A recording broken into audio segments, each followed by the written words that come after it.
dito mga ka-adventure, sa pagsisid ko ay may nakita akong gumagalaw dito sa ilalim mga ka-adventure. Sa paglapit ko, isa palang malaking Moriel mga ka-adventure. Kaya naman hindi ko na pinatagal ang nakachimpo.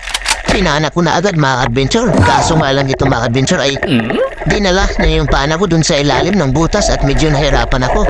Kasi naman may kalaliman ang area na ito mga ka-adventure. Kaya naman umangat na rin ako dito upang magtawag ng kasamahan natin na si Marvin Spill. At dito nga mga ka-adventure, nakaahon na ako at tinawag ko na siya. Kutsilyo, parang litan. At dito nga mga ka-adventure ay binalikan ko na ulit sa pagsisid yung pananglitan. Baka kasi nakawala na, kaya naman dinouble check ko muna.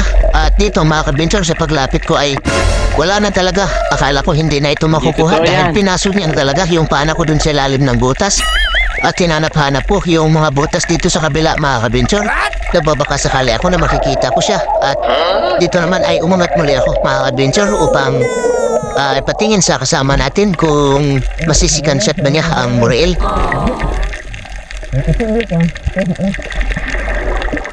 At dito nga mga ka-adventure ay binalikan na rin namin sa pagsisid.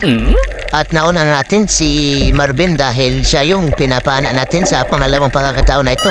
Pero hindi niya makita yung ulo dito mga ka-adventure, kaya naman sumisid na rin ako. At yun, tininan ko siya. At hindi na mahanap kung saang butas mapapana ang Moriel mga ka-adventure dahil pinasok niya talaga. Buti na lang mga ka-adventure, sa paghanap ko dito sa area ay nakita ko yung ulo at sininyas ko sa kanya. At nahirapan talaga kami dito mga ka-adventure dahil palagi kaming nauubusan ng hangin at palagi kaming umaangat dito sa itaas. At yun, hiniram ko na yung kutsilyo sa kanya mga ka-adventure dahil nakita ko yung ulo at paano ko na hiwain na para naman sa ngayon ay mabunot na natin ang pananglitan na ito. At dito nga mga ka-adventure ay sinisid ko na yung pananglitan. Sana all. At dito mga ka-adventure, sakto naman na nakita ko yung ulo, kaya naman na yun, tinusok ko na mga ka-adventure. Swerte talaga dahil nandito pala siya sa kabilang butas. At sakto naman yung ulo niya napakita mga ka-adventure, kaya naman ayun, natusok ko na mga ka-adventure at umangat na rin ulit ako upang mag-ipon ng hangin at nang mabunot na ang pananglitan na ito. Sana all. Bira na lang. At siyempre, binalik ko na rin yung kutsilyo kay Marvin mga ka-adventure. Nang sa ngayon ay hindi tayo mahirapan sa pagbalik ng sisid.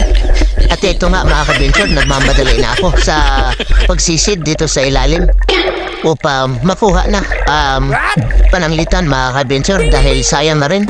Libre na rin to sa panggata dahil napakasarap talaga dito sa ginataan. At kadalasan ng iba mga ka-adventure ay inaadobo nila.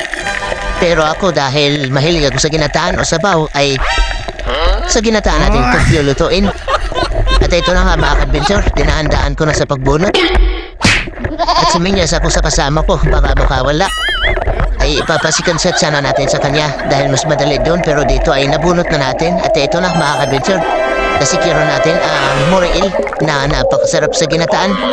Panigurado, libre na naman tayo nito mamaya dahil sigurado na ang panggata natin ito. Wala lang yan.